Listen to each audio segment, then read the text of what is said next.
This video is the third in a series about establishing a second home. Many assume a second home means purchasing a house, townhome, condominium, or mobile manufactured home. However, there are those who have long-term rentals that they call their second home. Can you realistically consider a rental to be a second home? The answer is yes. Just as primary residence renters of houses or apartments consider their dwellings to be home, there is also an option of renting your second home. When does a rental become a second home versus a vacation or temporary arrangement? Here are some suggested parameters. First, what is the rental duration? The longer the rental duration, the more likely you would be to consider the property to be a second home. For most people, a longer-term rental of 3 to 12 months could qualify as a second home. And then secondly, do you consistently return to the same property? If you return to the same long-term rental year after year, it's easier to confer second home status on the property. Take the hypothetical example of a Michigan couple who rent the same Florida apartment every year from the first week of November to the second week in May. They drive each way, bringing clothes and personal belongings for the stay. They also rent a small storage unit in Florida near the apartment to store items they prefer not to haul back and forth, such as bicycles and beach chairs.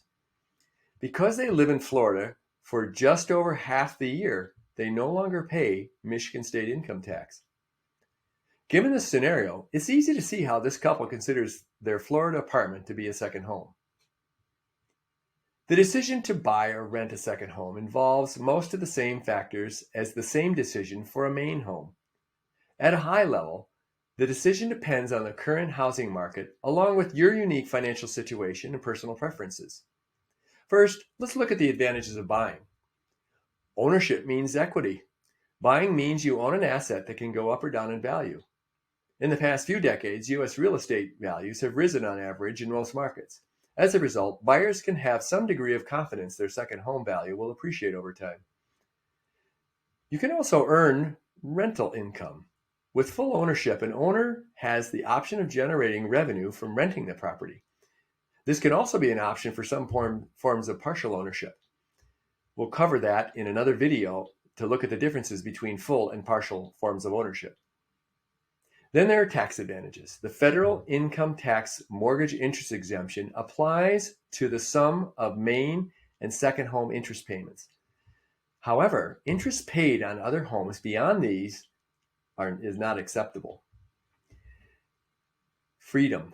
Owners have the freedom to live in the property whenever they want, to store their belongings at the home, and decorate the indoor and outdoor spaces of the structure to their liking.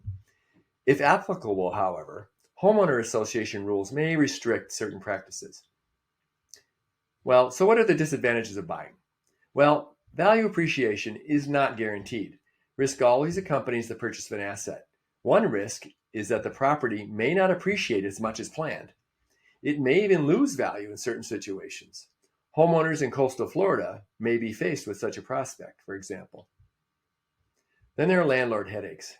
Renting out a property can be a lot of work and expense if you decide to be a landlord. Then there are the costs of ownership. Owning a second home means a long list of expenses for maintenance and other things. And then finally, it's always the same place. Owners may be reluctant to travel elsewhere since they're invested in time and money in this second home. Well, what about the rental option? Well, here are some advantages to renting. You avoid ownership risks and costs. A renter offloads ownership risk to the landlord. Responsibility for property maintenance, structural insurance, and other costs belong to the rental property owner. Also, renters avoid purchasing and selling costs. Finally, renters pay only for the time spent staying in the property, whereas full-time owners pay expenses year-round, even when the home is empty.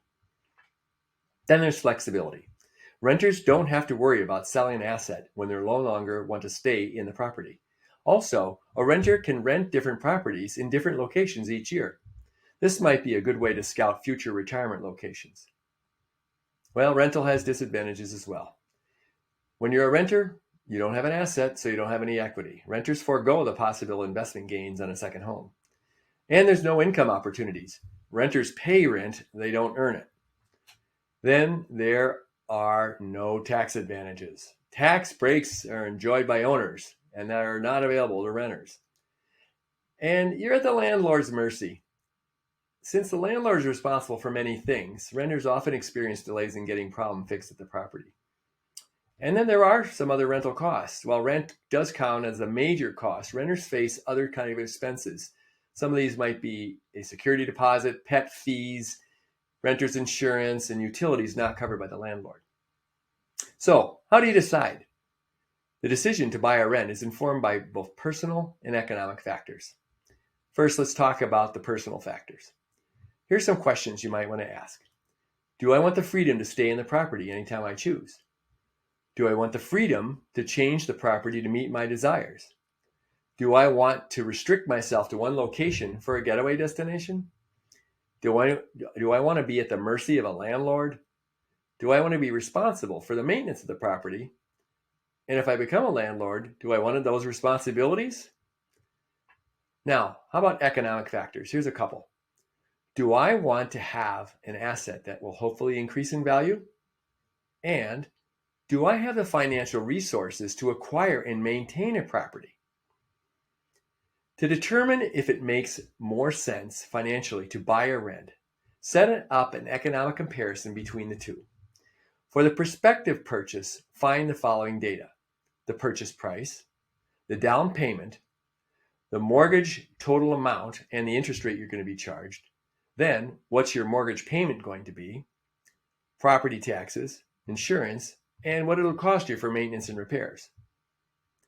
Then for the rental side of the comparison, find out the monthly rent, non-refundable front-end fees, and any other monthly fees that you'll be responsible for.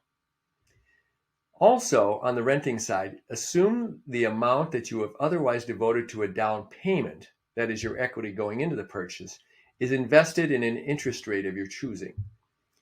Using these numbers, compare the two scenarios side by side. An illustration of such a comparison is shown in the ebook accompanying this video series. When you do the analysis, you may find that even if the numbers favor one alternative from an economic perspective, you may have some personal factors that may outweigh that difference. I hope you enjoyed this video on buying versus renting a second home. In the rest of this video series, we'll cover more things to think about as you consider the possibility of a second home.